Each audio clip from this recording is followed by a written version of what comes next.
प्रभास वाजपेयी जी कानपुर से।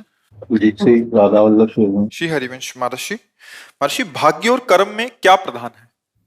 कर्म किया जा रहा है और जो कर्म किए हैं पीछे, उससे भाग्य बनता है। जैसे हमारे गोदाम में बहुत वर्षों का अन्न रखा हो, जो उससे आज पिसवा करके आटा बनाकर जो पा रहे हैं, उसे वर्तमान में जो शरीर बना है वो भाग्य लेके आया। उन्हीं कर्मों का फल, शुभ और अशुभ दो प्रकार के कर्म, पाप और पुण्य, दो प्रकार के फल, सुख और दुख, ये पहले से लिख चुका है। इसे भाग्य कहते हैं। और कर्म अब जो हम कर रहे हैं, तो कर्म से कर्म मिटाए नहीं जा सकते। कर्म योग से हम अपने भाग्य को भी बदल सकते हैं। और नवीन कर्म जब भगवान को समर्पित हो जाता है तो भगवत प्राप्ति कराने में समर्थ हो जाता है, परम शांति परम सुख प्रदान करने में। तो कर्म कहते हैं जो अभी हम कर रहे हैं। कर्म दो प्रकार के होते हैं, एक विधि, एक निषेध। निषेध माने जिनको नहीं करना चाहिए, और एक जो करना चाहिए, जो पाप कर्म होते हैं, जो पुण्य कर्म होते हैं वो। और जो भाग्य होता है, इन दो पीछे जन्मों में जो हमने किए, उससे भाग्य का निर्माण होता है इस जन्म का। अब वो उसको भोगना पड़ेगा इस शरीर में। इस शरीर का कि आपको 18 वर्ष में, 20 वर्ष में, 25वें में, 23 में, वो सब लिखा हुआ है। वो समय से आता रहेगा और आपको सुख और दुख देगा। जैसे कोई दुख नहीं चाहता, पर आता है ना दुख, क्योंकि वो पहले से हमारी कमाई है। और हम अगर सुख भी ना चाहें तो जबरदस्ती ऐसे ही आएगा जैसे दुख आता है। अब हमको ऐसे कर्म करने हैं जिससे हमारा पूरा का पूरा गोदाम भस्म हो पाप पुण्य का। और जो प्रारब्ध भोग है, इसके लिए मुझे क्षमता मिले कि मैं सह जाऊं। और जो आगे के कर्म हैं वो ऐसे निर्विकार हो कि मुझे बांध ना पावे, दुख न दे पावे। उसी के लिए अध्यात्म है, उसी के लिए भगवत चर्चा होती है। अगर हम प्रत्येक कर्म धर्म शास्त्र युक्त करें और भगवान को अर्पित कर दें और नाम जप करते रहें, सब ठीक हो जाएगा। तो कर्म और भाग्य का मतलब समझे? हाँ, भाग्य का जो पूर्व कर्मों का परिणाम केवल एक शरीर के लिए रचा गया है, वो अवश्य में भोक्तव्यम, भोगना पड़ेगा। चाहे आप संत हो, चाहे आप असंत हो, चाहे आप गृहस्थ हो, चाहे आप विरक्त हो, भोगना पड़ेगा। वो भोगना, बाण निकल गया, वो लगेगा लगेगा। हाँ, इतना जरूर हो सकता है कि उसका वेग कम हो जाए। बचाव पक्ष भी कि आपके कान को छू के निकल गया, गला नहीं कटा, ऐसा हो सकता है। भजन का प्रताप ऐसा कर सकता है, पर वो छुएगा।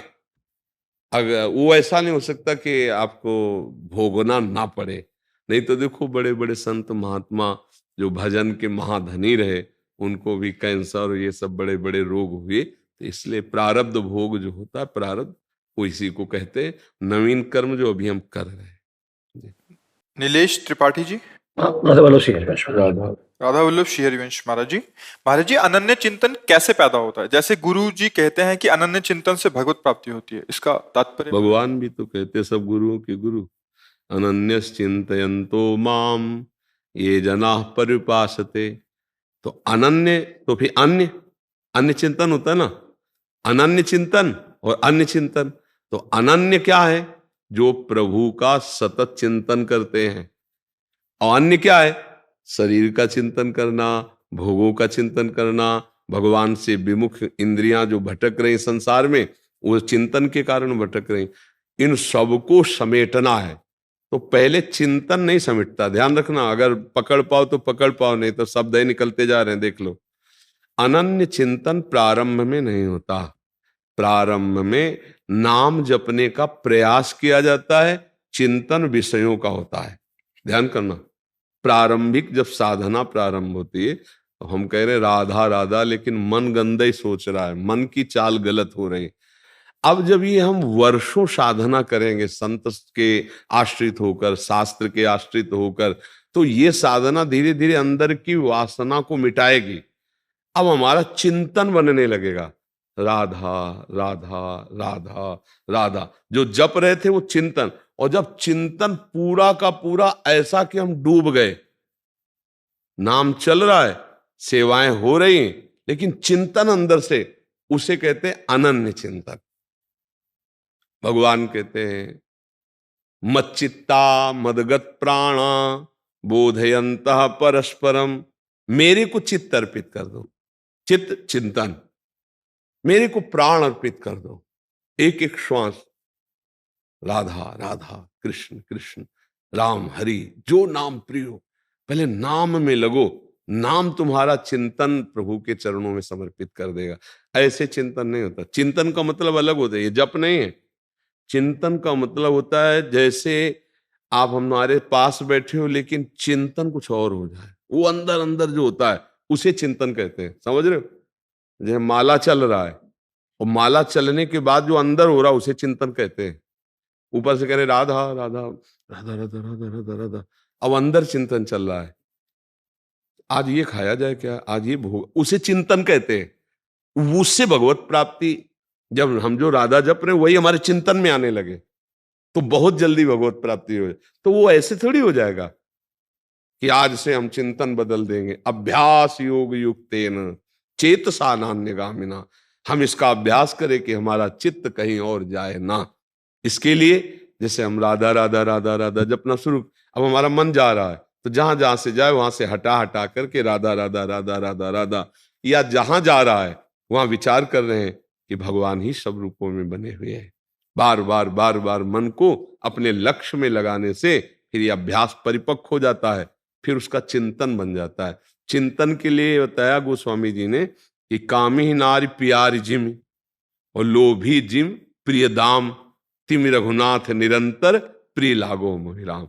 जैसे कामी पुरुष है तो वो कोई माला थोड़ी होता है, ऐसे ध्यान थोड़ी धरता है कामिनी का, उसके चिंतन में चलता रहता है, अंदर अंदर जो चल रहे, जिसे स्मृति कहते हैं, जिसे याद कहते हैं, स्वाभाविक चलता है। तो हे राम जी, गोस्वामी जी कह रहे हैं, हे राम जी मुझे आप ऐसे प्यारे लगो जैसे कामी का चिंतन कामिनी का होता है, लोभी का चिंतन धन का होता है, ऐसे आपका चिंतन हो। चिंतन एक अलग विषय है, वो किसी क्रिया से संबंध नहीं रखता, वो अंदर का है। क्रिया हम फावड़ा चला रहे हैं, चिंतन अलग होता रहता है। देखना, क्रियाएं गाड़ी चला रहे हो, चिंतन कुछ अलग होता रहता है। अगर वो चिंतन प्रभु का होने लगे और क्रियाएं ये हो संसारिक हो रहे तो भगवत प्राप्ति निश्चित है। अभी क्रियाएं भागवतिक हो जाएं, आरती कर रहे हैं पर चिंतन कुछ और चल रहा है, भगवान को भोग लगा रहे हैं पर चिंतन कुछ और चल रहा है। ये चिंतन समझ जाए तो भगवत प्राप्ति निश्चित है। अनन्यस चिंतयन्तुम, अन्य चिंतन ना होने पाए, न किसी वस्तु का, न किसी व्यक्ति का, न किसी स्थान का। अब कितना कठिन है आप स्वयं देख लीजिए, चिंतन करना कितना कठिन है। इसीलिए यहां जीव से शुरू करो, ये प्रारंभिक द्वार है। राधा राधा राधा राधा राधा राधा राधा, अब ये सब संभाल दे। गोस्वामी जी के राम नाम मणि दीप धर जी देहरी द्वार, तुलसी भीतर बाहरो जो चाह सुजियार। हृदय में भी और बाहर संसार में भी सब सुखों की प्राप्ति हो जाएगी यदि जीव पे नाम विराजमान कर लो। ये महामणि है। तो हम राधा राधा राधा राधा राधा राधा पहले इस पे हम लगे तो फिर हमारा चिंतन धीरे धीरे, जैसे जैसे हृदय पवित्र होता है तो भगवान का चिंतन करने लगता है। अपवित्र हृदय भोगों का चिंतन, अभी अपवित्र हृदय है, इसलिए आप लाख कोशिश करो, चिंतन भोगों का ही होगा। आप देख लेना, मना खष्टान इंद्रियाणी प्रकृति स्थान कर सती, भोगों में ही जाएंगे। तभी साधक परेशान हो जाता है कि यार वर्षों से नाम जप कर रहे हैं, हमारा मन गंदा ही सोचता रहता है, क्योंकि उसमें गंदगी बहुत समय की भरी है। धीरे धीरे धीरे धीरे हटेगी, धैर्य पूर्वक नाम जप करे तो अनन्य चिंतन आगे चलकर होने लगता है। अर्पणा सिंह जी दिल्ली से। श्री हरिवंश। राधा वल्लभ श्री हरिवंश। महाराज जी पिछले कई वर्षों से घर में बहुत अशांति का वातावरण है।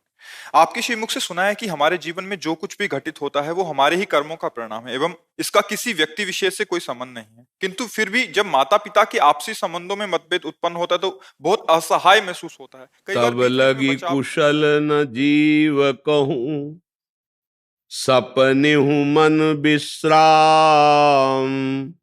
जब लगी भजत न राम कहूं, शोक धाम तज काम।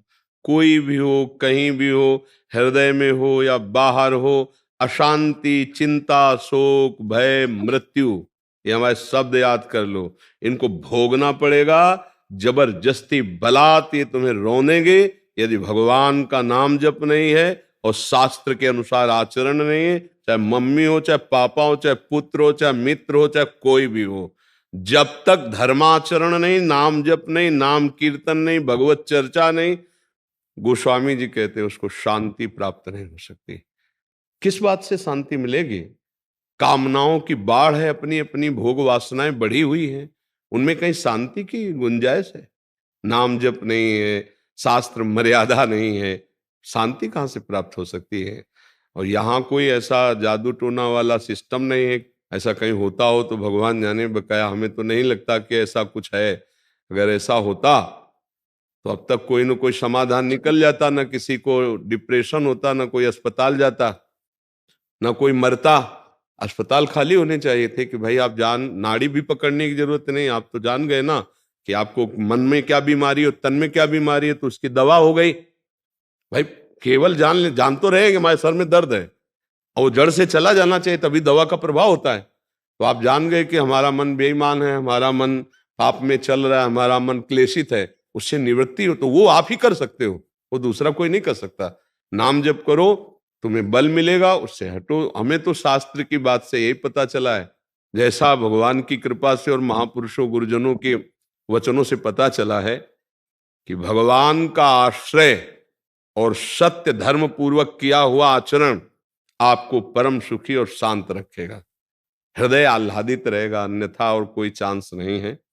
मनमानी खूब पापाचरण हो रहा है, मनमानी अधर्म पूर्वक धन कमाया जा रहा है, और इसके बाद खोज की जा रही शांति की। भोगात शांति अनंतरम भगवान लिख देते, भगवान ने लिखा त्यागात शांति अनंतरम। जो असत भोगों का त्याग करता है वो शांति को प्राप्त होता है। यहां सब उल्टा हो रहा है, शांति कहां से प्राप्त हो जाएगी? शास्त्र के अनुसार आचरण करो, धर्म पूर्वक, और नाम जप करो। शांति न मिले तो हमें बताना, शांति नहीं परम शांति मिल जाएगी।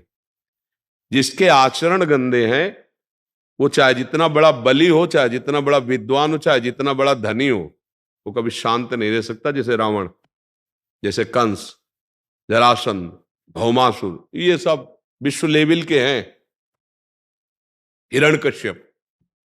इसलिए हमें हृदय से प्रार्थना करने की इच्छा है कि आप लोग गंदे नशा छोड़िए, आप लोग गंदे आहार छोड़िए, गंदे आचरण छोड़िए, और जितना बन सके नाम जप कीजिए। और जो आपका कर्तव्य वही आपकी पूजा है। अगर अपने कर्तव्य का पालन कर रहे हो, नाम जप कर रहे हो, तो फिर हमें बताना, अशांत हो जाओ। जब कामना ही अशांति है, अछत काम सुख सपने नाही। नाम जप करो, हमारे पास एक ही औषधि है, सत्य शास्त्रों की आज्ञा के अनुसार चलो, परम शांति।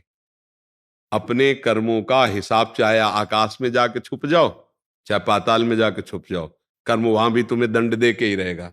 उस कर्म को कोई नष्ट कर सकता है तो श्री भगवान।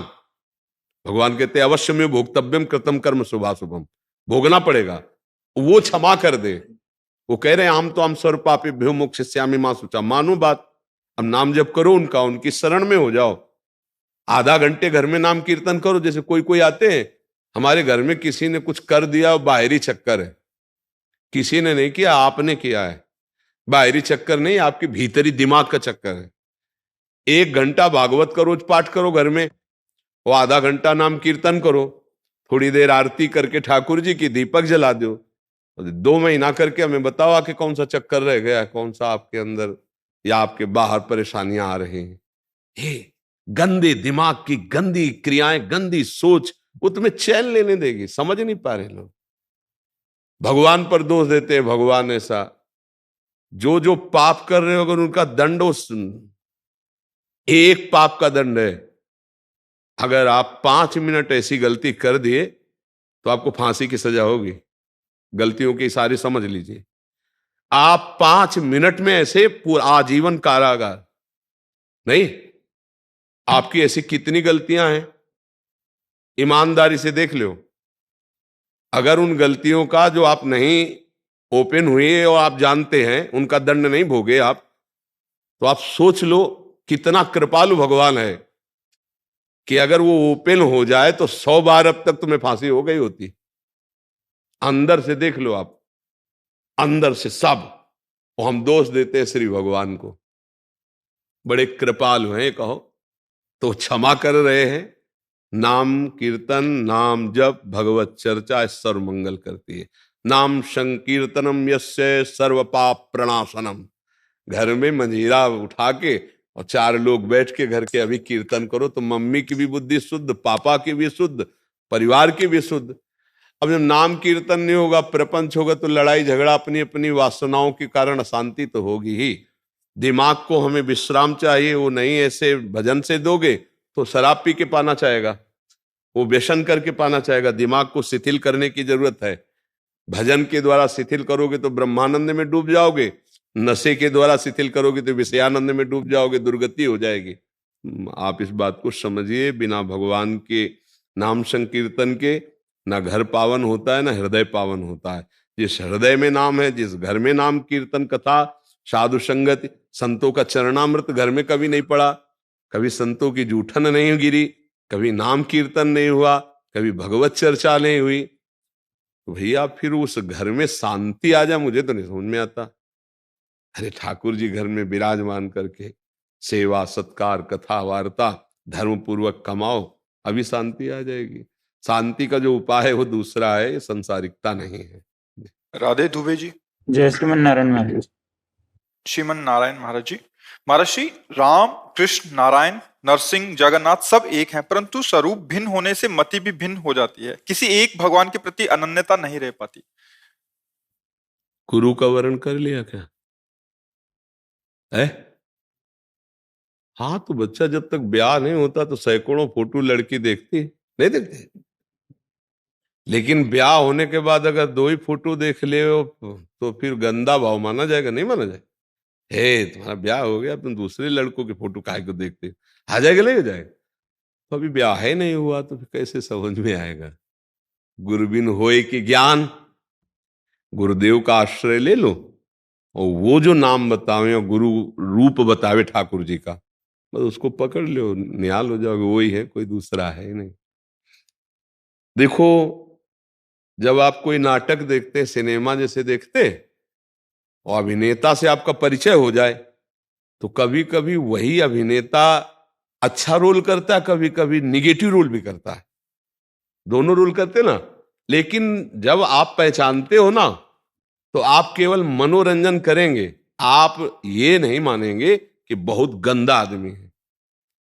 जब आपसे कोई कहेगा कि बहुत गंदा आदमी तो कहोगे नहीं, पर्सनल में नहीं है, ये अभिनय में गंदा कर रहा है, पर्सनल में नहीं है, क्योंकि आप उसको जानते हो। ऐसा अगर जान गए तो श्री कृष्ण के सिवा पूरी सृष्टि में कुछ नहीं है, वो अपने आप से अपना अभिनय कर रहा है, जगन नाटक वही भवा। तो नरसिंह रूप भगवान, राम रूप भगवान, नारायण रूप भगवान के ये रूप तो ये तो भगवान के हैं, ये भी भगवान के ही है, पक्का समझ लो। वो अपने जगन नाटक वैभव पर ऐसा जादूगर है कि अपने आप को इतने रूपों में बना के खेल रहा है, दूसरा कोई है ही नहीं। गुरु प्रताप से बात समझ में आती है। अब इनके प्रति मति जा रही, इनके प्रति नहीं जा रही, इसलिए कि अभी ब्याह मति का नहीं हुआ। जब मति का ब्याह हो जाएगा फिर दूसरी जगह नहीं जाएगी। अंतिम समय भीष्म जी कहते, हे श्री कृष्ण, मेरी मति रूपी बुद्धि रूपी कुंवारी कन्या का अब आप वर्ण कर लीजिए। आज तक कुंवारी रखा है, अब अंतिम समय है, मेरी बुद्धि रूपी कन्या का आप वर्ण कर लीजिए, आप स्वीकार कर लीजिए, क्योंकि अब मैं जा रहा हूं, मेरी बुद्धि आपके चरणों में समर्पित है। कुंवारी रखा है।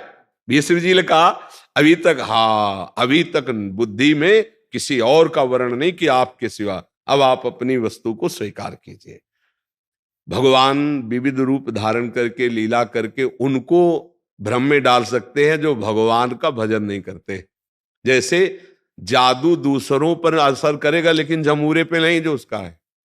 जो जादूगर का जमूरा होता है ना, उसकी परिचर्या में उसको सब पता है कि कहां से कौन हरकत हो रही है। लोग प्रभावित है यार, वो 4 जगह से काट रहा है, एक जगह से भी नहीं काट सकता वो केवल उसकी आंख बांधने का जो मंत्र, आंख बांधने की कला है, उसके द्वारा कई चीजें ऐसी आश्चर्यजनक जिसे सब प्रभावित है, पर वो नहीं प्रभावित है, उसको पता है।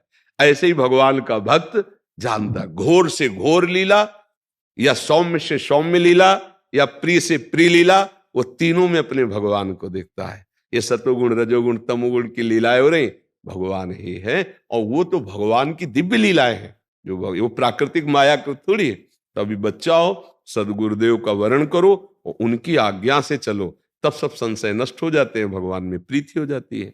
प्रीति के बाद फिर ये नहीं नजर आता कि ये कोई और है, अपना ही प्रीतम नजर आता। उत्तम के वसस बन माही सपन हुआन पुरुष जगनाही। उत्तम पतिव्रता के अंदर केवल पुरुष भाव अपने पति पे होता है, ऐसे ही भगवत भाव केवल गुरु प्रदत्त ठाकुर पर होता है। गुरु जी ने कहा ये नाम ये रूप बस आजीवन के लिए वही स्वीकार कर ले। पहले गुरु को स्वीकार कर, फिर दो इष्ट देव की स्वीकृति हो जाएगी। भास्कर उपाध्याय जी। राधे राधे महाराज जी। महाराज जी आपके चरणों में कोटि कोटि प्रणाम। महाराज जी हमारा प्रश्न है कि हम कई वर्षों से भारत व अन्य देशों की यात्रा पर निकले हुए हैं।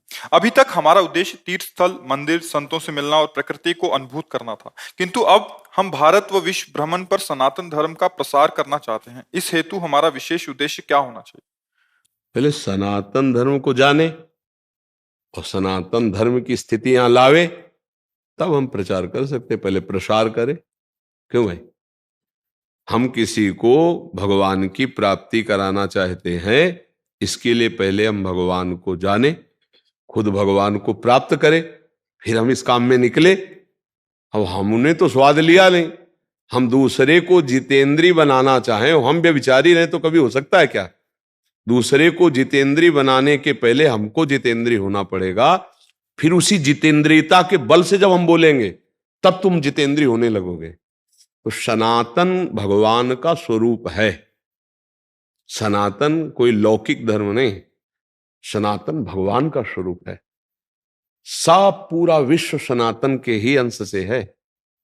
सनातन मतलब ये जो शब्दावलियों का प्रयोग करके बंटवारे छोटे छोटे छोटे छोटे करके एक दूसरे की टांग खींची जाती है ना, इसे सनातन नहीं कहते। सनातन एक विशाल वटवृक्ष की तरह है। जैसे वटवृक्ष को नहीं देखो, जगह जगह उसकी जड़ें निकली हैं, लेकिन मूल से सनातन ही है। मूल से वो वही है, पर ब्रह्म परमात्म स्वरूप सनातन भगवत स्वरूप।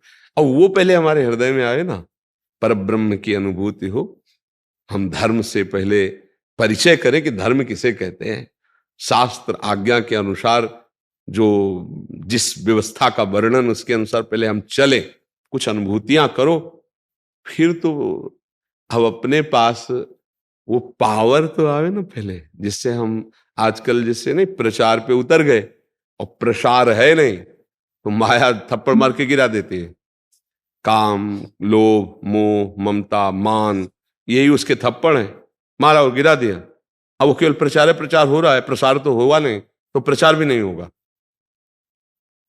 जब बोला कोई महापुरुष तो हाहाकार मचा दिया, हृदय की ग्रंथि का भेदन करके एक अद्भुत चमत्कार। पहले फूल में पराग आ जाए तो भौरे मड़राना शुरू हो जाते हैं। प्रचार घर बैठे हो जाएगा, जहां तुम होगे वहीं से प्रचार शुरू हो जाएगा, क्योंकि आपके अंदर सनातन का प्रवेश हो गया, सनातन का प्रकाश हो गया। सनातन जो है वो भगवान का नाम है। जैसे सनक, सनंदन, सनातन, सनत कुमार, ये चार है ना, भगवत स्वरूप है। हमारा जो सनातन धर्म है वो भगवान का साक्षात स्वरूप है। अब हम भगवान का भजन करें, जो भगवान ने आदेश किया है उस व्यवस्था के अनुसार हमारा जीवन हो, हमारे में ब्रह्मचर्य हो, हमारे में तप हो। अब निकलो भारत में तो फिर कहीं भी जाओ फिर उसका प्रभाव पड़ेगा। क्यों भाई? अगर हमारी इंद्रिय अपवित्र है, विचार हमारे स्वार्थी हैं, अभी हम धर्म को जानते ही नहीं हैं, फिर नहीं बन पाएगा। फिर कैसे? सनातन को बड़ा सूक्ष्म स्वरूप है। और भजन करो, शास्त्र स्वाध्याय करो, महापुरुषों का संग करो, तो पहले सनातन धर्म को जानो। ये जो छोटे छोटे शब्दों का प्रयोग करके लड़ाई झगड़े होते हैं, इसे सनातन नहीं कहते हैं। सनातन आकाश की तरह है। सनातन विशाल भगवान का स्वरूप है। सनातन भूमि है, सनातन जल है, सनातन आकाश है, सनातन सूर्य है। देखो ना, सबको बराबर प्यार। सूर्य भगवान अर्घदेव तो नादित बराबर उनकी तरफ। सनातन स्वार्थ नहीं है, परमार्थ है। सनातन ब्रह्म रूप है, सनातन वेद है, सनातन शास्त्र है, सनातन ब्रह्म ऋषि है, सनातन स्वरूप है। सबका सबका स्वरूप सनातन है। परिवर्तनशील विनाशवान ये शरीर सनातन नहीं, सनातन है स्वरूप, सनातन है श्री भगवान। मतलब महापुरुष ही सनातन धर्म का स्वरूप जानते और वही उसका प्रचार प्रसार करते हैं। जो हृदय में प्रसार हुआ वही प्रचार करते हैं। मुझे तो लगता है बच्चा पहले समर्थ बनना चाहिए, और जब समर्थ बन जाओगे तो कहीं जाओ या ना जाओ, जहां बैठ जाओगे वहीं से प्रचार प्रारंभ हो जाएगा, वहीं आपका सब अनुगमन करने लगेंगे। भंवरे को निमंत्रण थोड़ी भेजा जाता है, वो अपने आप आ जाते हैं जहां पराग जागृत, पर पराग तो आवे पहले, तो दिव्यता आवे, भगवदानंद आवे। अब आजकल जहां सुनो तो एक दूसरे की टांग खींचनी जाने की बातें आती है। सनातन का स्वरूप ये नहीं है।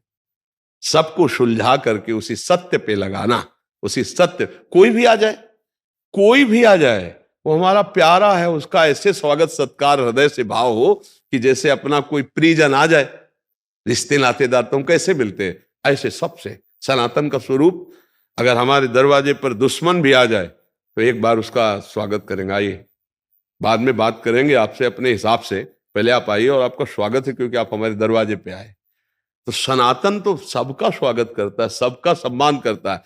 फिर जब अपने धर्म पर कोई विरुद्ध बात आती तो फिर दंड विधान लागू किया जाता है।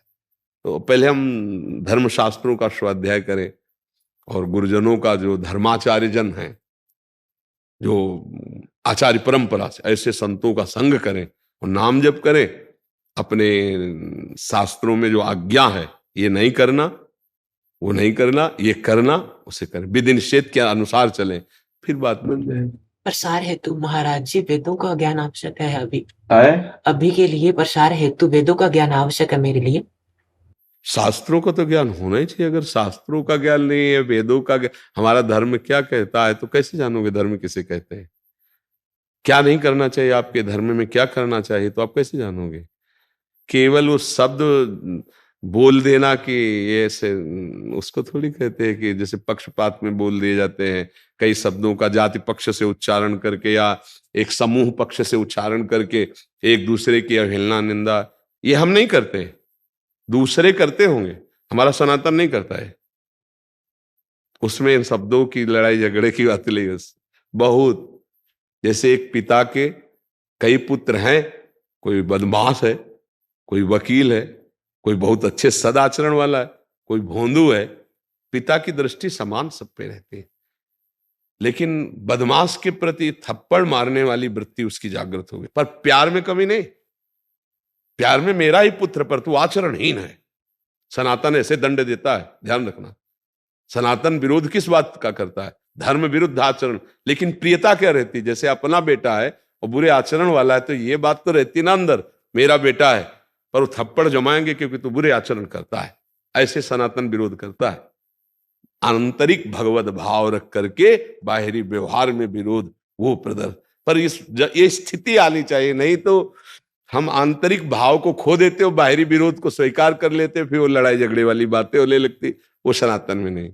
अभी तो प्रचार करने की पहले क्षमता लाओ। मान लो तुम्हारा कोई अपमान कर दे, निंदा कर दे, तो दुख पहुंचेगा ना, भी अंदर से देखना। सम्मान करे, दुलार करे तो सुख पहुंचेगा ना। ये प्रचारक की क्षमता नहीं। प्रचारक की क्षमता देखो, नाम प्रचार कर रहे हैं श्री नित्यानंद महाप्रभु ठाकुर हरिदास जी, तो जगाई मधाई शराब ऐसे, तो उनसे कहा नाम उच्चारण करो ऐसे, तो वो पात्र मारा उनके, तो नित्यानंद महाप्रभु के भाल से रक्त स्रवित होने लगा, वो पात्र मारा ना मिट्टी का। तो जब चैतन्य महाप्रभु को पता चला तो आवेश आ गया, नित्यानंद को ऐसा, तो आकाश की तरफ ऐसे देखने लगे। तो नित्यानंद जी ने प्रार्थना, प्रभु नहीं, प्रभु मनोसुदर्शन का आवाहन कर, वो कहा नहीं प्रभु, ये बहुत आपके विशेष कृपा पात्र है। प्रार्थना कर रहे, देखो उन्होंने मारा और ये प्रार्थना कर रहे हैं। महाप्रभु से कहा कि प्रभु हमारी इच्छा है कि इन दोनों का उद्धार होना चाहिए। महाप्रभु ने गंगा में खड़े करके सारे पाप लिए थे जगाई मधाई के, और वो बड़े संत बने जगाई मधाई जी। ये सनातन है ना? जो हमें मारे हम उसे तारे, ये सनातन है। अब इतनी क्षमता, तो इसीलिए हम पहले कह रहे जितेंद्रियता की तरफ बढ़ो, नाम जप करो और धर्माचरण, वो पता चले कि हमारा धर्म का आदेश क्या है, केवल वो शब्दों का, जाति पक्षों का उच्चारण करके एक दूसरे से लड़ाई झगड़ा ले। तो नाम जप करो, अच्छे आचरण करो, शास्त्रों का स्वाध्याय, पहले श्रीमद् भागवत गीता जी इनका तो स्वाध्याय करो, इनके विषय को मनन करो, क्या कह रहे हैं श्री भगवान। भगवान सनातन है ना, तो सनातन धर्म का ही तो उपदेश हो रहा है। गीता सनातन धर्म ही तो है, भागवत सनातन धर्म ही तो है, उपनिषद सनातन धर्म ही तो है। तो इनका स्वाध्याय करो, संयम से रहो, नाम जप करो, फिर आगे चल करके भगवान अगर ऐसे योग्य बनाना चाहेंगे तो हो जाएगा। और हमें लगता है जिनसे परिवर्तन होता है वो भगवान बनाते हैं। ये हाँ, वो भगवान बनाते। जैसे किसी के उपदेश से परिवर्तन होता है ना समाज का, तो वो उस व्यक्ति का व्यक्तित्व तो नहीं होता, वो निमित्त मात्र केवल है। उसमें श्री कृष्ण का ही सारा खेल होता है, वो स्वयं करते हैं, उसमें व्यक्ति नहीं होता। किसी का परिवर्तन कोई व्यक्ति नहीं कर सकता, वो साक्षात जगत गुरु भगवान उसके हृदय में बैठकर वो लीला रचना करते रहते। तो अगर भगवान को प्रचार करवाना होगा तो आपको ये सब सामर्थ्य दे देंगे, उन्हीं की सामर्थ्य से होता है जी। रचना गुप्ता जी दिल्ली से। श्री हरिवंश। राधा वल्लभ श्री हरिवंश। गुरुदेव भगवान आपके चरणों में कोटि कोटि प्रणाम। गुरुदेव भगवान, जब आपने अपने साथ इच्छा ना करने का खेल खेलने की प्रार्थना की, तब आपका आदेश और श्री जी की प्रेरणा मानकर खेलना चाहा, लेकिन 1 महीने में 2 बार मुंह की खाई। पहले मन में जो भी इच्छा आती थी तो श्री जी की इच्छा मानकर भोग लिया करते थे, लेकिन इस खेल से पता चला कि वो तो मन की चाल थी और हमने मन की बात अस्वीकार करने की न किया तो सामर्थ्यहीन हो गए महाराज जी। अब बल ही नहीं आ रहा वैसे। क्योंकि आपने मन को अपना बल मान रखा है ना, और जबकि आपके ही बल से वो बलवान है, स्वयं का बल उसको नहीं है। बुद्धि, मन, चित्त, अहंकार, ये 4 करण हैं। मन बुद्धि से अनुमति लेकर 5 ज्ञानेंद्रियों के साथ संपूर्ण संसार के भोगों को 5 में रखा गया। शब्द, स्पर्श, रूप, रस, गंध, इसी में सारे भोग हैं। ये मनाखष्टान इंद्रियाणि प्रकृति स्थानि करसति, ये परमात्मा का अंश अपने अज्ञान के कारण भोलू बन गया एकदम। इसके सलाहकार, मंत्री ये बुद्धि है, पेशकार मन है, भोक्ता इंद्रियां हैं। और हमको गलत सलाह दी गई कि आप शरीर को भोगो सुखी हो जाओगे, स्पर्श सुख, आप रूप को भोगो सुखी हो जाओगे, आप रसेंद्री रस को भोगो सुखी हो जाओगे। हमको इनकी गलत सलाह में नहीं आना चाहिए था, हम आ गए। अब इतने कमजोर हो गए कि हमें लगता है अगर इनके अनुसार नहीं चलेंगे तो हमारा जीवन ही नहीं रहा। अब ये हमको हर बात गलत सलाह देते हो ऐसा ही नहीं है, जब हम सावधान होते हैं तो अच्छी सलाह भी देने लगते हैं, जिससे इनको ये लगे कि ये जीवात्मा विश्वास कर ले कि मैं जो कह रहा हूं, मैं जो कर रहा हूं वो तुम्हारे सुख के लिए कर रहा हूं। जैसे राजा को गलत मंत्री अपने विश्वास में फंसाकर उसको अधीन करके पूरा शासन चला रहे हो, ऐसे ही मन और बुद्धि ये दोनों मिल चुके हैं। मन है पेशकार जो भोगों को पेश करता है, और बुद्धि है न्यायाधीश जो तत्काल दस्तखत कर देती है, और दुर्गति में फंसता जीव है। इतनी बात समझ में आ गई। अब जीव को सत्संग के द्वारा समझ में आना चाहिए कि ये मेरे जीवन नहीं है, हम इनके जीवन हैं। हमारे से बल प्राप्त करके हमारे को नष्ट कर रहे हैं। विवेक रूपी राजा के पास सेना है, यदि वो मंत्री और जो न्यायाधीश उन दोनों को बंदी बना ले विवेक रूपी सेना के द्वारा, तो राजा के अनुकूल तत्काल ये चलने लगेंगे और वो जीवन मुक्त हो जाए। इसलिए भगवान ने 2 दान करने के लिए कहे हैं, मय्येव मन आधत्स्व मयि बुद्धिम निवेशय। भगवान ने 2 बात, भगवान मांग रहे हैं 2 चीजें जिससे तुम्हारी भगवत प्राप्ति हो जाएगी। क्या? मय्येव मन आधत्स्व, मेरे में मन को लगाओ, मयि बुद्धिम निवेशय, मेरे में बुद्धि को समर्पित कर दो। अब ये कठिन विषय हो रहा है, मन और बुद्धि भोगों में लगे हुए हैं, प्रभु में तो लगे हुए नहीं। देह भाव में मैं पुरुष हूं, अहम दूषित हो गया, मुझे इंद्रियों के द्वारा भोगना, पूरा सिस्टम दूषित हो गया। अब उसमें विचार ही नहीं रह गए। जब बात की जाती है परमार्थ की, परमात्मा की, तो उसको सुहाई नहीं देती, उसको लगता है ऐसा कोई उपाय बताओ जिससे मैं जो चाहूं वो मिल जाए। तुम्हारी चाह किसकी होगी? सोच कर देखो। वो परिवर्तनशील होगा, वो नाशवान होगा। देखो, न कोई पद स्थायी है, न शरीर स्थायी है, न भोग स्थायी है। विचार करके देखो धैर्य पूर्वक। हमारा जीवन एक सीमा में है। जन्म से लेकर अगर हमारी पूरी आयु व्यतीत हो जाए तो अब 100 वर्ष की रहेगी। वैसे 125 वर्ष कलयुग में आयु है, लेकिन 125 वर्ष कोई बिरला ही पहुंच पाएगा। 100 बहुत 105, बस इतने में हो जाता है। 100 तक पहुंचना मुश्किल हो गया, 60, 70, 80 इतने में हो जाता है। इतने में जन्म से कोई पद मिलता नहीं है। 18, 20, 22 के बाद शुरू होता है संसारिकता के पद, व्यवहार, ब्याह, संसारिक राग।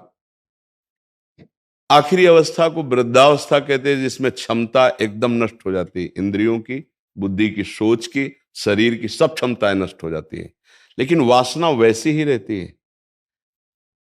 अभी एक परसों ही वृद्ध बहुत ही दुखी होके कह रहे थे, मेरा मन मुझे बहुत परेशान कर रहा है। हमने कहा यार आंख उठा के देखो इन बच्चों की तरफ जो 18 वर्ष के, 20 वर्ष के, 25 वर्ष के, अब तक आपने अपने मन को नहीं संभाल पाए। बात यह है कि हम चलते रहते हैं या देख नहीं पाते कि हम मन के अधीन चल रहे हैं। अब शरीर की अवस्था से मन में तो कोई फर्क पड़ता नहीं, साधना से मन में फर्क पड़ता है। साधना हुई नहीं तो अब वो वृद्धावस्था में भी मन वैसे ही, जैसे एक जवान का मन वैसे वृद्ध का मन होता है। इंद्रियां शिथिल होने के कारण वो क्रियारत नहीं हो पाता है, बकाया मन उसे जलाता रहता है। इसका परिचय मिला मन का कि कोई भी पद हो, कोई भी भोग सामग्री हो, कुछ भी मिल जाए, पर यदि आपको अध्यात्म का पता नहीं है तो आप परिणाम में सुखी नहीं हो सकते, परिणाम में नहीं हो सकते। ये हम बिल्कुल खुली बात कह रहे हैं। चिंता, भय, शोक, डिप्रेशन, कल्पनात्मक दुख और मृत्यु, इनसे नहीं बच सकते। कोई पद मिले, कोई रुपया मिले, कुछ भी आपको प्राप्त हो जाए, यदि अध्यात्म का ज्ञान नहीं है तो आप निश्चिंत, निशोक, आनंदित और मृत्यु के भय से निर्भय नहीं हो सकते। वो भय सताता रहेगा, चिंता, शोक, नाना प्रकार के। तो हमारी बात मान लीजिए, हम किसी प्रलोभन से नहीं कह रहे हैं, आपके सुख के लिए कह रहे हैं। आप अपने मन और बुद्धि को सुधारने की कोशिश कीजिए। आप में वो सामर्थ्य है, आपको हारने की जरूरत नहीं। कैसे सुधरेगा? पहले हमको ये समझना है कि मैं मन और बुद्धि नहीं हूं, पहली बात। लेकिन ये बात आप जबान से कह सकते हैं, अंदर से देखो आप वही हैं। ऐसा आपको भ्रम करा दिया गया है माया के द्वारा। मैं शरीर हूं पुरुष, मैं शरीर हूं स्त्री, और मेरा मन कहता है ये देखूंगा, ये छूंगा, ये भोगूंगा, ये सूंघूंगा। अगर मैं नहीं करता तो मुझे जलाएगा ये, और जबकि जलेगा वो वही जलेगा। आपको कोई जलन स्पर्श कर सके, आज तक सृष्टि में ऐसी जलन नहीं बनी, ध्यान रखना। आपका जो स्वरूप है, कोई अस्त्र छेद सके ऐसी कोई अस्त्र की क्षमता नहीं है। ना आग्नेय अस्त्र, ना वारुणास्त्र, ना वायुवास्त्र, तो प्राकृतिक अस्त्र है, वो तो दिव्य अस्त्र हैं। नैनम छिन्नन्ति शस्त्राणि, नैनम दहाति पावका, न चैनम क्लेदेन्त्यापो न शोष्यति मारुता। अब मन की जलन जब हम मांग पूरी नहीं करते तो इतनी बढ़ती है कि वो लगता है मैं जल रहा हूं। ध्यान से सुनना। अब लगता है मेरी जलन कैसे जाए, तो सलाह देते हैं भोग लो, देख लो, यार पाप हो जाएगा। नहीं नहीं, कोई पाप नहीं। सलाहकार बेईमान, फिर चेष्टा हो जाती। तो जितनी जेलें भरी हैं वो सब इसी की भरी सलाह की। जितने अस्पताल हैं, जितने रोग हैं, ये सब इसी की सलाह से हुए हैं। ये पापाचरण हमको करा करके बांधते चले गए, और आज हम इतने कमजोर हो गए हैं, अगर मन के अनुकूल नहीं चलूंगा तो मार देगा जला के। और जबकि अगर आप मन के अनुकूल ना चलें तो आप महान बन जाएंगे, और ये आपके अधीन हो जाएगा। बस सहना सीख जाए, जलना सह जाए। वो कैसे सहा जाता है? मेरे में नहीं, वास्तविक मेरे में मैं मन थोड़ी हूं। मन मेरा एक करण है, अंतःकरण कहते हैं। जैसे लोहार और लोहार का हथौड़ा, लोहार करता हुआ और लोहार का हथौड़ा करण हुआ, और उससे जो क्रिया बनेगी वो क्रिया हुई। ये करण है आपके, मन बुद्धि चित्त अहंकार अंतःकरण। इनसे आप जगत के भोग भोगने के संकल्प विकल्प चिंतन मनन करते हैं, और जिससे भोग भोगा जाता है वो इंद्रियां होती, 5 ज्ञानेंद्रियां, ज्ञान कराने वाली, और भोगने वाली 5 कर्मेंद्रियां। और इसी जाल में हम फंस गए तो हम अपने को मानव मान करके, इंद्रिय भोक्ता मानकर दुर्गति को प्राप्त होते चले जा रहे हैं। केवल प्रवचन नहीं, असलियत में देख लीजिए, हम आपको असलियत दिखाते हैं कि वृद्ध शरीर हो गया, अंतिम समय आने वाला है, फिर भी भूख वही बनी हुई है। अब गृहस्थी का 20 वर्ष का संस्कार भजन किया नहीं, उस कोटि का तो मिटा नहीं, अब वो खाए जा रहा है। वृद्धावस्था है पर खाए जा रही वासना। अब क्या होगा? मरते समय पूरे जीवन की वासना का फाइनल वहां होता है। जब जीव का अंतिम समय होता है तो फाइनल समय होता है। आपने जो किया है उसके परिणाम से फाइनल सामने आएगा। अगर आपने अच्छे कर्म किए तो फाइनल अच्छा आएगा, फौरन वो अच्छा चिंतन हुआ, शरीर छूटा, आपकी अच्छी गति हो गई। अगर आपने गंदे आचरण किए तो फाइनल में वही आएगा, उसी समय वो भाव आएगा। वो आपका अगला जन्म किस योनि में होना है वो उसी समय तो घबरा जाता है जीव। मार भय का अवसर होता है जब प्राण छूटते हैं। प्राण को ऐसे थोड़ी हंसी खेल थोड़ी छोड़ना, बहुत कष्ट होता है। वो कष्ट वाला जीव अनुभव करता है। जैसे हम माँ के गर्भ में थे, बहुत कष्ट था, अभी किसको ज्ञान है?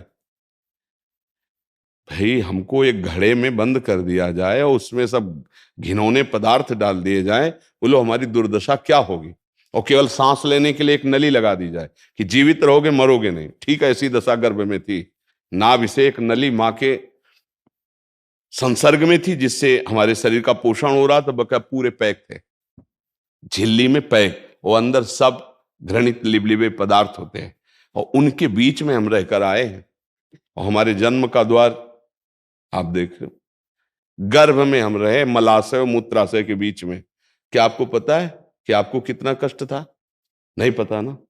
अगर आपको बताया जाए वो कष्ट तो आप हंसोगे कि यार ऐसा कोई कष्ट नहीं। ऐसे जब नरक का फल बताया जाता ना तो हंसते हैं, अरे कोई नरक नहीं। नहीं नहीं, जैसे तुम्हें माँ के गर्भ का पता नहीं है, ऐसे तुम्हें नरक का पता नहीं है। अगर आप असत आचरण करेंगे, मन के अनुसार चलेंगे तो दुर्गति हो जाएगी। तो हमारी प्रार्थना है कि मन 2 प्रकार की इच्छाएं प्रकट करता है। किसी को अपने अधीन करने के लिए केवल उसकी नकारात्मक ही भावना रखी जाए तो नहीं बनेगा। अधीन करने के लिए 2 बातें होनी चाहिए, एक तो प्यार और एक शासन। जैसे जंगली घोड़ा लाओ ना तो उसको चाबुक भी चाहिए, थोड़ा भयभीत रहे, और उसको हाथ फेरो, दुलार करो, खवाओ पियाओ, जिससे वो अनुकूलता को हमारी पहचाने। और जब प्रतिकूल हो तब चाबुक। तो दोनों से उसको अधीन किया जाता है, उसको भय दिखा के और प्यार दिखा के। ऐसे इस समय जंगली घोड़ा मन समझ लो, जिधर चाहता उधर रौंद के फेंक देता है हमें।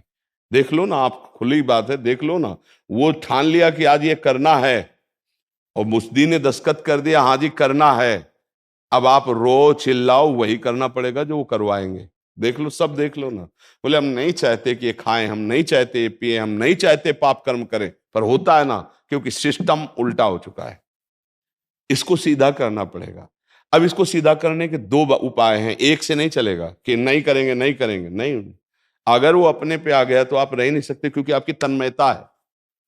आप अशांत हो जाएंगे, आप बहुत अशांत हो जाएंगे, आगे चल के हो सकता है डिप्रेशन में चले जाएं, क्योंकि इसी से आपका खेल हो रहा है। अब आप इसको दुलार करना है, और इससे शासन भी है। दुलार, यदि वो धर्म पूर्वक भोग भोगने के लिए कहता है तो मान जाओ उसकी बात। हमारी ये बहुत सोधी हुई बात कह रहा हूं, अगर पकड़ लोगे तो आप इसे अधीन कर लोगे। जैसे वो कह रहा है कि आज रसगुल्ला पाना है, ठीक है, कोई गलत बात नहीं। हमारे पास पैसा है, हम दुकान से खरीदते हैं, भगवान को अर्पित करते हैं, प्रभु पा लेते हैं, धर्मयुक्त है, कोई पाप नहीं। अब ये कहता है कि हमें गंदी बात देखना है, बहुत जन्म हो गए नष्ट करते हुए। नहीं, 2 वृत्तियों से इसको कब्जो करना है। अगर धर्म पूर्वक कहता है तो हम भोग लेते हैं, और अधर्म पूर्वक कहता है तो नहीं नहीं नहीं। ये 2 तो शासन की हुई। अब इसके 2 के लिए हमें बल चाहिए, नहीं नहीं के लिए, और ये विवेक चाहिए कि है ये करना ठीक है और ये करना ठीक नहीं। इसके लिए सत्संग और नाम जप, ये 2 साधन है। बिल्कुल खुली बात समझ लो, अगर पकड़ लिए तो निहाल हो जाओगे।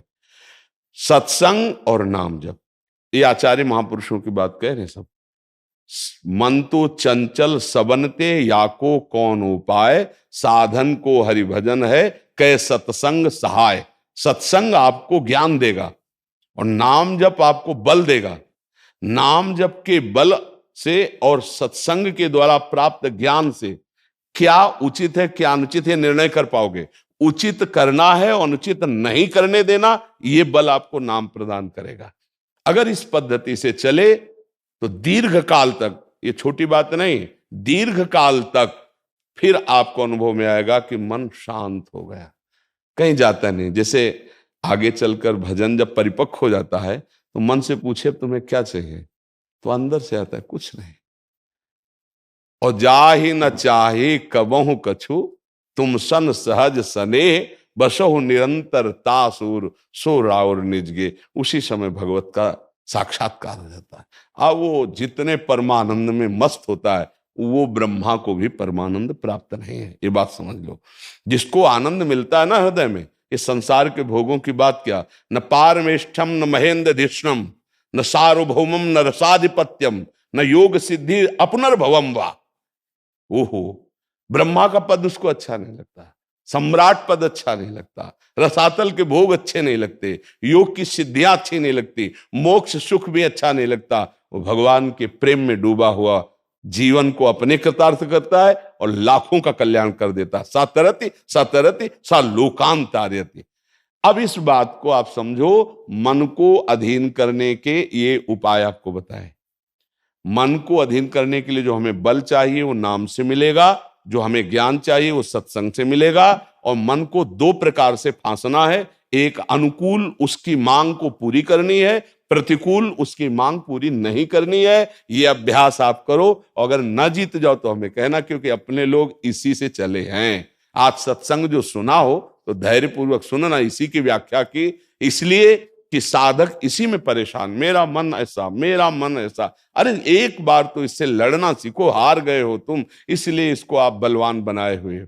मेरा मन करण है, मैं नहीं हूं, मैं भगवान का अंश हूं, अविनाशी हूं, मुझे परास्त नहीं कर सकता। देखो फाइनल की बात समझ लीजिए, प्रकृति से कभी आप सुखी नहीं हो सकते। आप परमात्मा के अंश है, परमात्मा से ही सुखी होंगे। जैसे आप जिस भोग को देख रहे हैं कि अगर ये भोग मुझे मिल जाए तो सुखी हो जाए, उसे कोई भोग रहा है, वो किसी तीसरे को देखकर ऐसी आकांक्षा कर रहा है जैसा आप कर रहे हो, वो चौथे को कर रहा है। पूरी सृष्टि को इसी में फांस रखा है और तृप्त कोई नहीं है। नहीं, आज तक हमें कोई नहीं मिला, ना शास्त्र में ऐसा राजा और ना प्रगट में ऐसा धनी जो कह दे कि अब कछुनाथ न चाहे मुझे। पूरी सृष्टि में झांक के देखो क्या है, एक है कोई लगन, एक है कोई अगन जिसको तुम जान नहीं पा रहे हो, और उसकी पूर्ति होने पर ही तुम वो शांत हो जाओगे, वो आनंदित हो जाओगे जो कहीं नहीं हुए। कौन है वो? तुम परमात्मा के अंश हो, परमात्मा है वो, प्रभु है वो। हृदय से जुड़ जाओ तो हर गम सहने की सामर्थ्य आ जाएगी, हर विपरीतता से लड़ने की सामर्थ्य आ जाएगी। देखो ये तो प्रभु की भक्ति है। देशभक्ति में हमारे भारतीय जवान ऐसी जगह जहां 5 मिनट नहीं खड़े हो सकते, वहां रात दिन की ड्यूटी लगी है। कैसे सह रहे हैं? रुपए के लिए। रुपए के लिए तो और भी साधन है, व्यापार है, नौकरियां, ऐसा कष्टपूर्ण तपपूर्ण जीवन। वो देश के लिए। परमात्मा की तो भक्ति का भाव है कि नहीं पता नहीं, पर देश की भक्ति का भाव है तो प्राण उनके लिए खिलौना है। नहीं, उनको पता है कि किसी समय पूरा का पूरा कैंप उड़ सकता है। बर्फ में कैंप लगा हुआ है, असावधानी हो जाए, दुश्मन पक्ष को पता हो जाए, पूरा उड़ा देगा। बॉर्डर में पता नहीं कहां से गोली आवे, कब कौन सा आखिरी क्षण हो, लेकिन वो ऐसे डर के थोड़ी जीते हैं। चौड़ी छाती करके जय हिंद, प्राणों को बलिहार करने के लिए वर्दी धारण करते हैं और सूरवीर की तरह अपने प्राणों को राष्ट्र के प्रति निछावर करते हैं। और यहां भक्ति, भगवान की भक्ति, परमात्मा की भक्ति, जिसने अनंत ब्रह्मांडों का सृजन कर दिया, और फिर भय रहे, फिर शोक रहे, फिर चिंता रहे, तो मुझे लगता है नाटक हो रहा है, भक्ति नहीं हो रही। एक देशभक्ति आई तो जब हम अपने देशभक्तों के चरित्र पढ़ते हैं तो जहां हमें रोना आता है वहां हम मुस्कुरा रहे हैं, फांसी के फंदे की तरफ ले जा रहे हैं और जय हिंद वंदे मातरम और मुस्कुरा के ऐसे फांसी के तख्ते पर खड़े हो रहे जैसे ब्याह का जयमाला पहनना हो। भक्ति का जरा स्वरूप तो देखो। और हम लोग किनके भक्त हैं? बोले अनंत ब्रह्मांडों के स्वामी के भक्त हैं। और हमारी दुर्दशा क्या है? छोटा सा भय, छोटा सा प्रलोभन, छोटी सी बात हमको फिसला के न जाने कहां गिरा देती है। तो कौन सी भक्ति चल रही, कौन सी निष्ठा चल रही, कौन सा भाव चल रहा है? एक देश प्रेमी छाती खोलकर गोली खाने के लिए तैयार है। इसलिए असलियत समझ लो और नाम जप करो। नाम जप, सत्संग और मन की सत धर्म युक्त कामनाओं को पूर्ण करना, असत कामनाओं के विरोध में रहना बहुत बढ़िया बन जाएगा। किसी का भी प्रश्न हो, हमें लगता है हम सबका प्रश्न है, क्यों ना? वो तो सखी प्रश्न कर रही, बकाए हम सबका प्रश्न है, पूरे भारत का प्रश्न है, पूरे विश्व का प्रश्न है। कोमल शर्मा जी अंबाला से। राधा वल्लभ श्री हरिवंश महाराज जी, आपके चरणों में कोटि कोटि प्रणाम। गुरुजी, भगवत प्राप्ति के लिए क्या जीवन में दुख और कष्ट होना जरूरी है? गुरुजी, प्रतिकूलता में तो हमेशा भगवान याद रहते हैं। ऐसा नहीं, अम्बरीश जी चक्रवर्ती सम्राट है, रानियां हैं, वैभव है। ऐसा ऐसा कहा कि केवल वो बेचारा दुख ही दुख भोग रहा है, बड़ा कष्ट पा रहा है, ऐसा नहीं। अगर जीवन की धारा में सबके दुख सुख आते हैं, ध्यान रखना, कोई ऐसा नहीं। अरे जब भगवान अवतरित हो रहे हैं तो आप देखो, जिनका नाम लेकर माया मुक्त हो जाते हो, भगवान कहाँ अवतरित हो रहे हैं? कंस के कारागार में कैद, हथकड़ी बेड़ियों से जकड़े हुए और राक्षसी स्वभाव के पहरेदारों से घिरे हुए देवकी वसुदेव जी। और वहां प्रकट कौन हो रहे? जगत को मोक्ष प्रदान करने वाले भगवान। सामर्थ्य अपार, असीम, अनंत, और लीला कि मुझे अभी नंदालय में छोड़ आओ, अभी समय नहीं आया उसका, समय आएगा तब हम उसको देख लेंगे। छुप के रात्रि में 12 बजे के बाद ठाकुर जी को ले जा रहे हैं। सामर्थ्य कितनी भगवान की, एक संकल्प मात्र से असुरों का विनाश कर दें। दशरथ जी उनके वियोग में प्राण त्याग रहे हैं और भगवान 14 वर्ष के लिए वनवास।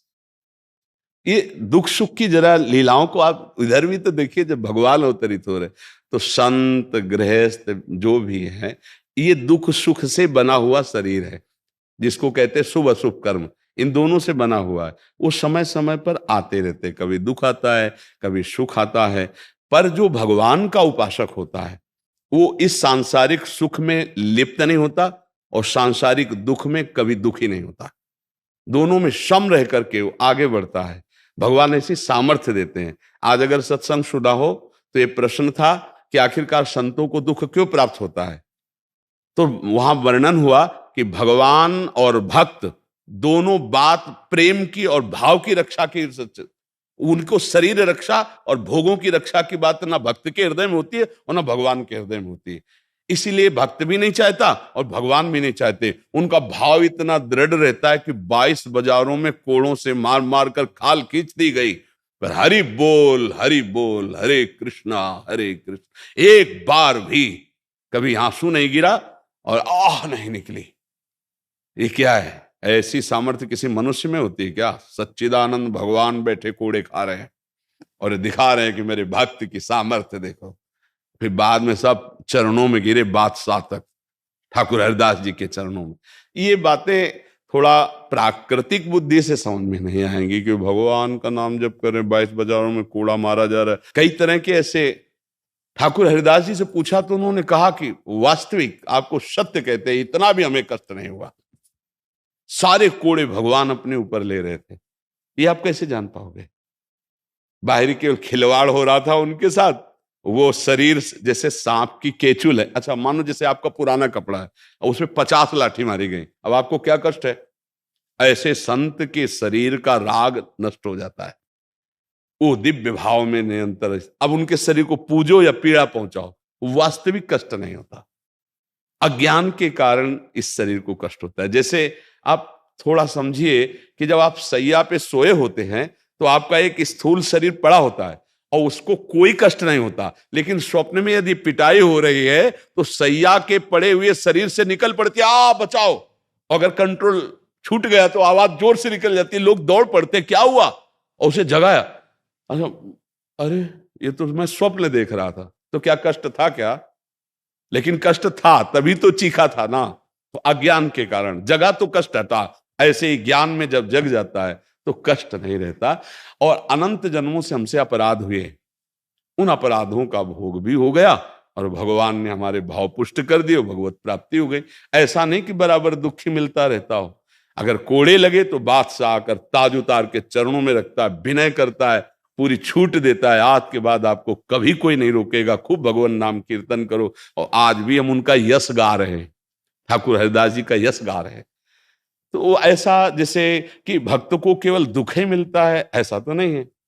ऐसा न देखा जाए कि संतों को या भक्तों को केवल दुख ही दुख मिलता है। हम तुम्हें क्या बताएं, जैसे हम आनंद की बात बताना चाहते हैं कि हमें कितना आनंद है, तो उस माँ के जिसके अकेले लड़के का ब्याह हो रहा है और वो फूली फूली घूम रही है, ऐसे अनंत गुना बढ़कर प्यार रहता है, मेरे प्रिया, मेरे लाल, मेरे प्रभु।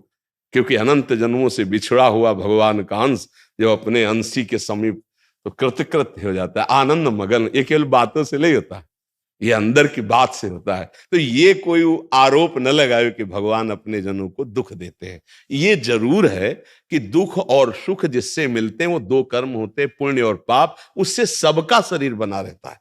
तो कभी पापी पुरुष को भी बहुत अच्छा अवसर आता है और कभी दुख आता है, कभी किसी महात्मा को बुरा अवसर आता है, कभी सुख आता है। ये क्रम चलता रहता है, लेकिन स्थिति दोनों में अंतर होगी। वो प्रकृति के भोक्ता भाव में होगा, वो परमात्मा के आनंद में मगन होगा। ये अंतर कोई नहीं देख पाता। बाहरी दृश्य तो देख पाता है कि वो संत दुखी है, कैंसर हो गया है, उनको ये हो गया है, तो क्या गृहस्थों को नहीं होता क्या? तो अब हमें है तो इसलिए हजारों जान रहे हैं कि इनके है, लेकिन ऐसे बेचारे हैं जिनको तुम जानते ही नहीं हो और हजारों के रोग होगा। तो कहा जाता है कि महात्मा को दुख क्यों मिला, हमें दुख नहीं है। पक्का समझो तुम्हें, पक्का 100% हमें कोई रोग नहीं, कोई दुख नहीं है। इस शरीर को है तो उसका व्यवस्था ठाकुर जी की है, बहुत बढ़िया व्यवस्था की है। इसलिए बहुत हम आपसे प्रार्थना करते हैं, जैसे भी बने वैसे भगवान का आश्रय और नाम जप करने लगो। वो दुख मिटाने वाले, दुख देने वाले नहीं, मंगल भवन है। महाराज आपके माध्यम से तो सबको आनंद दे रहे हैं। आप तो आनंद में हैं ही, लेकिन आपका आनंद हाँ, वो केवल प्रियाजू की कृपा है, केवल प्रियालाल की कृपा का फल है। और हम आपसे सच्ची कहते हैं, हम कोई विद्वान नहीं भैया, गांव के स्कूल के कक्षा 9 पढ़े, बार बार बता रहे। जैसे हमसे कोई व्याकरण और शास्त्री हो, आचार्य, हम कुछ नहीं है। कक्षा 9 साइंस साइड में पढ़ के भाग पड़े थे घर से। ये जो कुछ सुन रहे हो केवल भगवान की कृपा से सुन रहे हो। कोई पढ़ाई लिखाई या हम ज्वाइन किया हो सत्संग का, कॉलेज की कैसे बोला जाता है, कैसे, कुछ नहीं। ये भगवान आप बोल रहे हो, प्रश्न कर रहे हो, भगवान हमको समझा रहे हो, हम आपको बोल रहे हैं। अब वो समझ में आपकी आ रहा है तो भगवान की कृपा समझो, हमारी समझ के परे की बात है कि आपका उत्तर दे दे। वही उत्तर दे रहे हैं, बैठे मूकम करोति वाचालम पंगुम लंघयते। महाराज अकर्ता भाव में कैसे स्थित हो सके? वैसे अकर्ता है ही, जब तक स्वरूप बोध ले होगा तब तक ये जान नहीं पाएंगे। तो इसके लिए एक उपाय करें कि जो भी कर्म करते हो भगवान को समर्पित कर दिया, कर्ता हो जाएंगे। जैसे दिन में कुछ समय याद रहता है, फिर टोटल जब सोने जाते हो तो टोटल जमा कर दो ना, जगने से लेकर सोने तक। ये तो सर्वाणि कर्माणि मयि सन्न्यस्य मत पराहा अनन्ये नैव योगेन माम ध्यानते उपासते। श्री भगवान करे, ये तो सर्वाणि यत् करोषि, जो जो कर्म कर रहे हो 1-1 घंटा समर्पित कर दो। 1-1 घंटा का नहीं आता तो पूरा टोटल, जब से जगे थे तब से आज तक, अभी शयन तक, हे प्रभु आपको समर्पित है। और हे नाथ, इस कर्म में जो त्रुटि हुई हो, आपके प्रतिकूल हो, तो मुझे संकेत कीजिए और मुझे बल दीजिए कि वो गलती मेरे से न हो जो आपके प्रतिकूल हो। बहुत बढ़िया जीवन हो जाएगा। हम लोग मेहंदीपुर बालाजी से हैं, आईपीएस का मेरा प्लान है बनने का, तो आप आशीर्वाद दीजिए, मार्गदर्शन कीजिए उसका। अब हम तो केवल अध्यात्म की चर्चा को प्रधानता देते हैं, तो आशीर्वाद रूप में यही कहते हैं, यदि नाम जप करोगे आप और गंदे आचरण नहीं होंगे तो आप जिधर जाना चाहोगे उधर आप प्रकाशित हो जाओगे। नाम जप करो, आचरणों को पवित्र रखो, आप फिर देख लेना। आशीर्वाद का तात्पर्य है आपकी बुद्धि का बलशाली हो जाना, पावरफुल हो जाना। आपको कभी कोई निरुत्साहित ना कर पावे, तो किसी भी मार्ग में आप जाएं आप बलवान हो जाएंगे। तो ये पावर मिलता है भगवान के भजन से। राधा राधा राधा राधा, तो अगर कहीं भी बढ़ना है आपको तो आचरण पवित्र, हमारी बात मान लेना। आशीर्वाद का मतलब ये है आपके आचरण पवित्र हो और आपकी जिह्वा से नाम चलता रहे, तो आप जिधर बनना चाहोगे, जो बनना चाहोगे, वो बनाने की सामर्थ्य प्रभु में है, नहीं है? हाँ, इसलिए हम महाराज जी ऐसा प्रश्न हमारे पास पहली बार आया था, इसलिए हम पढ़ रहे हैं महाराज जी। राधे राधे महाराज जी, इस दास का आपके चरणों में कोटि कोटि प्रणाम। महाराज जी, मैं हर रोज भगवान के पवित्र नाम का 1.25 घंटा जप करता हूँ और आपका सत्संग सुनता हूँ, इस इच्छा से कि मेरा एक दिव्य एवं शाश्वत लोक में चक्रवर्ती सम्राट की तरह मेरा जीवन हो और हजारों लाखों सुंदर मेरी रानियां हो। क्या भगवान नाम से ये संभव है?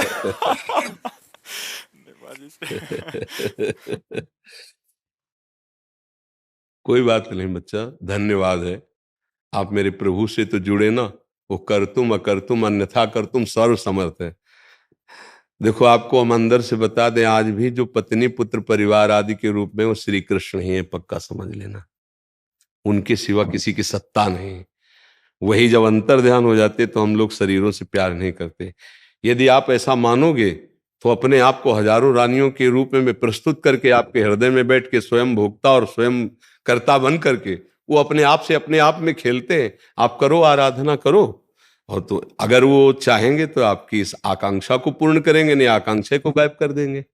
आपको खुद लगने लगेगा नहीं नहीं मैं बड़ी भूल कर रहा था, प्यारे आपके सिवा मुझे कुछ नहीं चाहिए, बस मैं आपको देखना चाहता हूं, आपके संग रहना चाहता हूं। ऐसा भी आ सकता है, क्योंकि अभी कोई तुम सिद्ध भाव वाले थोड़ी हो गए, क्योंकि ये तो पार्थिव भोग विलासिता का भाव है, नहीं है?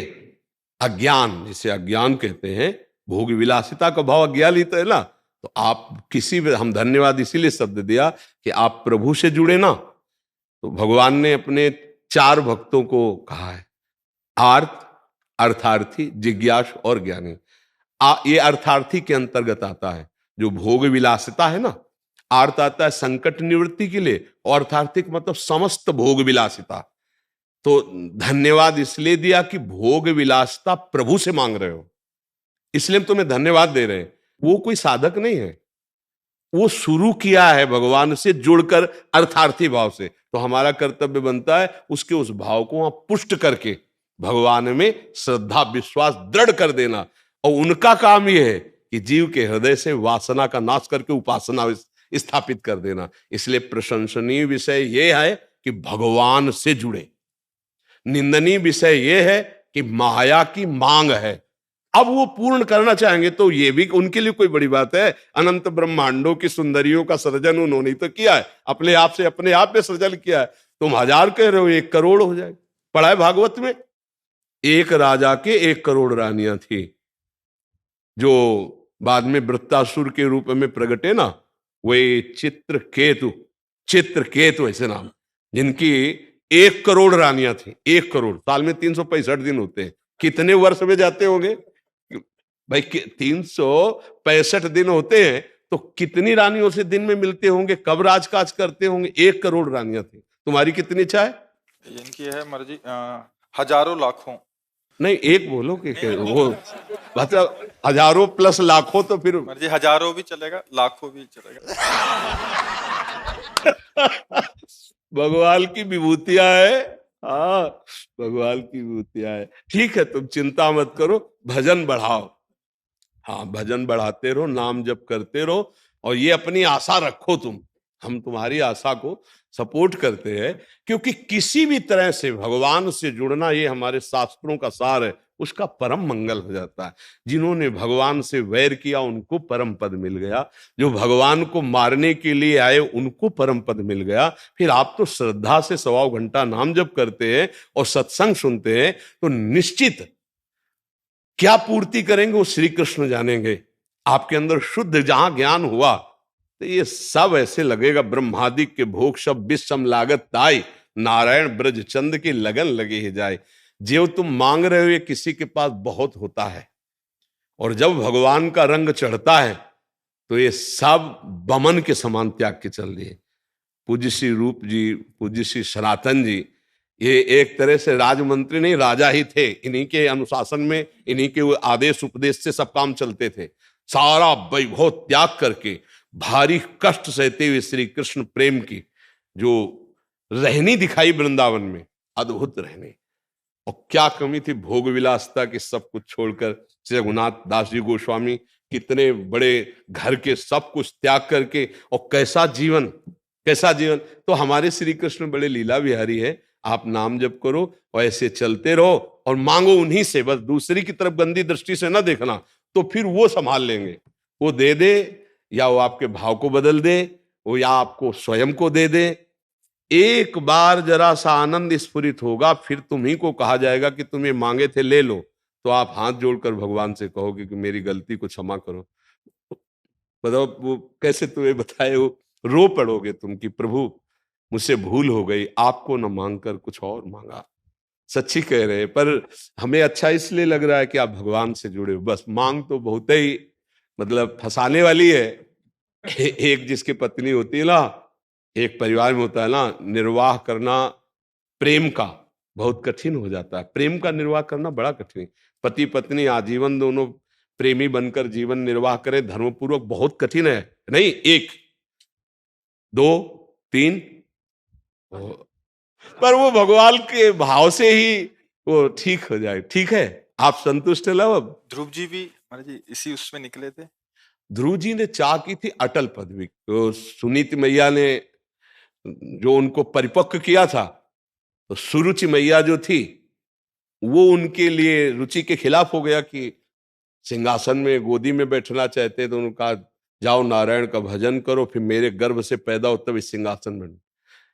बस उनको क्षत्रिय राजकुमार लगा कि मैं तप के द्वारा वो पद प्राप्त करूंगा जो मेरे पिता और पितामह को भी नहीं प्राप्त है। तो 6 महीने में करके दिखा दिया। गुरु नारद जी, मंत्र नारद जी के द्वारा दिया हुआ है, ऐसा भयानक कष्ट सहते हुए 6 महीने में भगवत साक्षात्कार के, आज भी अटल पदवी में। पर उनको बहुत जलन हुई। बाद में जब भगवान ने वरदान में तथास्तु कहा और भगवान की रूप माधुरी देखी, तो उनको हृदय में आग लग गई कि ऐसे भगवान की सेवा ना मांग कर, उनका सानिध्य हम ना मांग, हमने अटल पदवी मांगी, इसका मतलब साधुओं का संग नहीं हुआ। इसलिए मेरी बुद्धि इस बात में, अगर प्रेमी जनों का संग होता हुआ तो भगवान का आज मैं सानिध्य मांगता, उनकी सेवा मांगता। धन्य है जो भगवान को मांग लिया। देखो, अगर 1 लाख स्त्रियां मिल जाए तो कितने दिन रहेगी ये शरीर, कितने दिन रहेगा? ये केवल मन की तरंग उठी है। मन है ना, तरंगे लाखों हो सकती है, तो ये लाखों तरंगे हैं, भगवान के भजन के प्रभाव से शांत हो जाएंगे और वो पूर्ण भी कर सकते हैं। बड़े खिलाड़ी हैं, उनके लिए कुछ नहीं है भाई, कुछ नहीं है। पलक झपकते ही अनंत ब्रह्मांडों का सृजन कर दिया। किसी कारीगर की जरूरत पड़ी है क्या? ऐसे भ्रकुटी विलास सृष्टि लय कोई, उनके लिए 1 लाख 2 लाख 1000। देखो ना, पूरी सृष्टि में देखो अनंत जीव, ऐसे पशु पक्षी, ऐसे मनुष्य, ऐसा क्या देखते देखते दिमाग खराब हो जाए। कितना बड़ा जादूगर।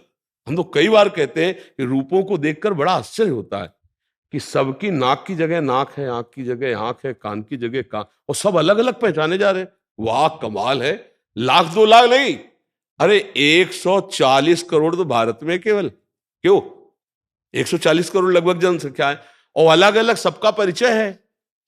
सबका वो अंगूठे का चिन्ह अलग है, हाँ फिंगरप्रिंट अलग अलग हो गए। ये हमारे भगवान का जादू देखो कितना बड़ा। ऐसे रंग बिरंगे पशु पक्षी देखते रहो तो सबका भरण पोषण हो रहा है।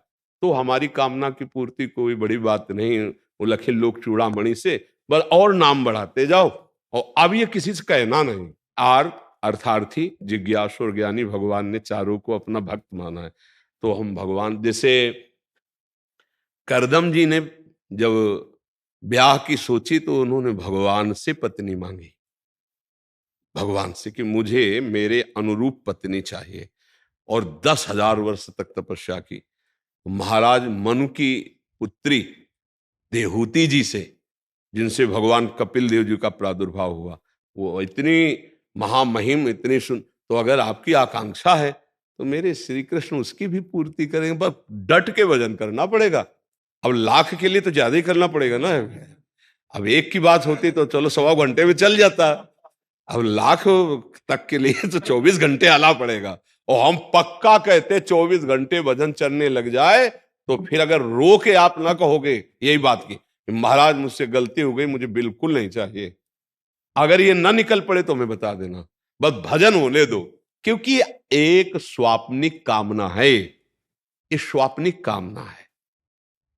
देखो, आप लाख हजार की बात कह रहे होगे, स्वर्ग में करोड़ों ऐसी अप्सराएं हैं कि अगर एक उतर आवे ना यहां मृत्यु लोक में, तो मूर्छित हो जाते हैं बड़े बड़े ऋषि मुनि देख के। तुम लोग तो मतलब टिक ही नहीं सकते एक मिनट। जो जितेंद्री हैं उनकी हालत खराब हो जाती, इतनी सुंदर है। इतनी सुंदर अप्सराओं का स्वामी देवराज इंद्र है। वो देवराज इंद्र एक महात्मा की पत्नी, गौतम ऋषि की पत्नी अहिल, वहां गंदी दृष्टि करने गया नहीं। तो इससे क्या पता चलता है कि करोड़ों अप्सराएं होने पर भी वो भोग वासना का जो अंदर राक्षस बैठा होता है वो कभी तृप्त नहीं होता है।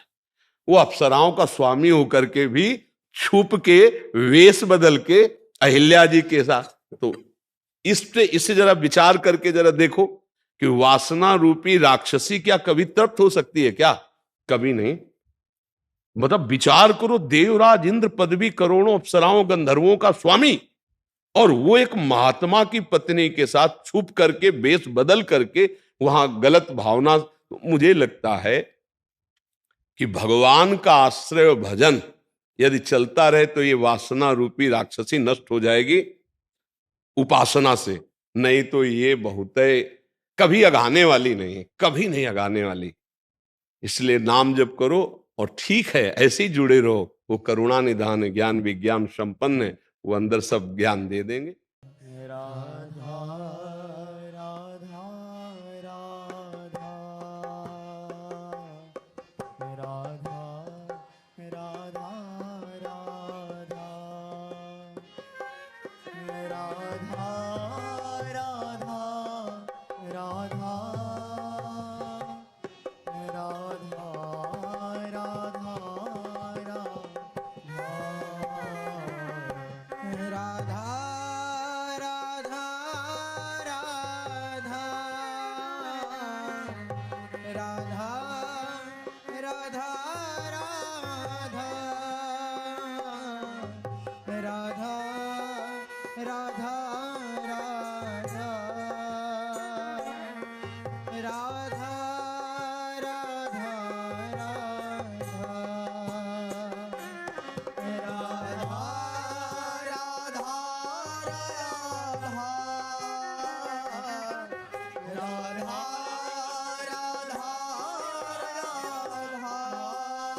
राधा राधा राधा राधा श्री